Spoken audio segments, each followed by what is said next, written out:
আসসালামু আলাইকুম রহমতুল্লাহি ওয়া বারাকাতু।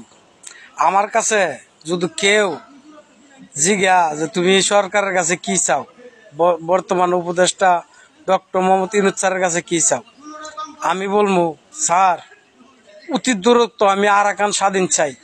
আরাকান আমি মুসলিম দেশ বানাইতাম চাই। আমি আরাকানে ফিরত পাঠাইতাম চাই।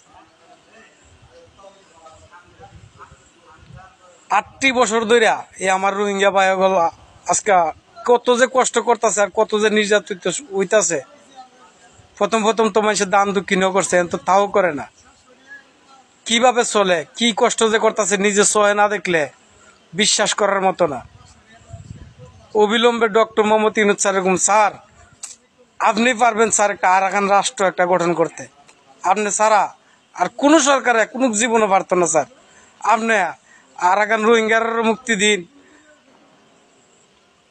সারা জীবন বাংলাদেশের মানুষ মুসলিম জাতি আপনার কথা মনে রাখবো। আপনি একটা ব্যবস্থা স্যার আপনারা করে দিয়ে যান স্যার। আরাকানের মুসলিমদের কষ্ট আর সহ্য না, সহ্যের বাদ ভাগিয়া গেছে স্যার। আজকে এতটা বছর স্যার, 8টি বছর আজকে রোহিঙ্গা পায়গল বাংলাদেশও কিছু পড়ে রয়েছে, আর পৃথিবীর বিভিন্ন কোনায় কোনায় পড়ে রয়েছে। দেশ নাই, কই যাইব? যাওয়ার মতো এর জায়গা নাই স্যার, যাওয়ার মতো এর কোনো জায়গা নাই স্যার। আপনি ডক্টর মোহাম্মদ ইউনূস স্যারই পারেন এদেরকে একটা তাহার মতো একটা জায়গা বানাই দিতে, একটা আরাকান রাষ্ট্র গঠন করতে। আপনি অতি দূরত্ব একটা পজিশন নেন স্যার।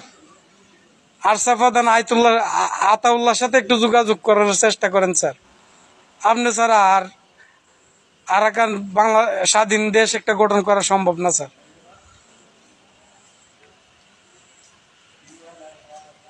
যে কষ্ট করতেছে রোহিঙ্গা ভাইগুলা পৃথিবীর কোনায় কোনায় আছে,